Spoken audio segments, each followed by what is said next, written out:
Thank you so much. Tanse, Jagmeet Singh Nitsagatsan. Blake has been my teacher here, teaching me some Cree. Shout out to Blake. I think language is very important. I gotta tell you my personal story. I didn't know my language until later on in life. My parents were nervous that I wouldn't know how to speak English, and I was born here, so they said, we're not gonna speak your language at home. And so I lost the language, and I only learned my language later on in life. And so when I see Blake speaking the language, I saw Blake once, we were at a park, and he saw some young kids there, and he started teaching them Cree words. And you could see immediately when Blake was teaching them the words, Cree words, they started to stand a little taller. They started to feel more confident in themselves. They realized that there was these teachings in history and language, and they felt like they belonged more. And they saw Blake, and I saw what a powerful thing. So I gotta say, I'm so honored that Blake Desjardins is a part of our team, fighting in Ottawa, bringing the voice of the people of Edmonton, bringing the voice of Indigenous people to Ottawa. Big round of applause for Blake Desjardins.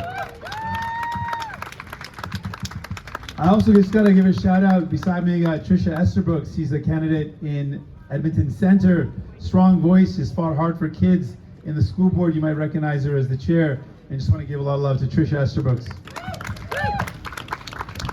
Today's a very important day, and I asked Blake, what would be a good way to celebrate today and honor today and commemorate today. So he told me that we should be here at the Bissell Centre is one of the places we should be. And I got to tell you, Blake, you're absolutely right. This is a very powerful way for us to do a couple of things. And Blake said this well. As someone that was born in Canada, but as a settler, for me it's important, one, to acknowledge the injustice that the first people of this land have faced. Acknowledge that, and to sit with that, and to acknowledge that that was done on purpose, by design, by Canada. We have to acknowledge that, because the harms are being faced to this day. I actually met Blake's cookum almost. Oh yeah, Donna. And she talked about how her and all of her brothers all had to go to residential school, and she's a residential school survivor. And so that impact is not a distant future thing. I just met with a cookum who's got 4 brothers and herself, all that lived through that. It's a real impact on people's lives to this day. We can't ignore that. And those that want to deny that, there should be no place for people that deny the harmful, horrific, genocidal impact of residential schools. No place for anyone like that. And then, as Blake said, it's also an important time to celebrate. There's so much that Canada, there's so much that people across this country could learn from Indigenous values, Indigenous teachings. It can make us all better off. One of the things my mom taught me as a kid, she said this again and again to me, she said, we're all one. Every one of us, we're all one. If someone around us is hurting, we're also hurting.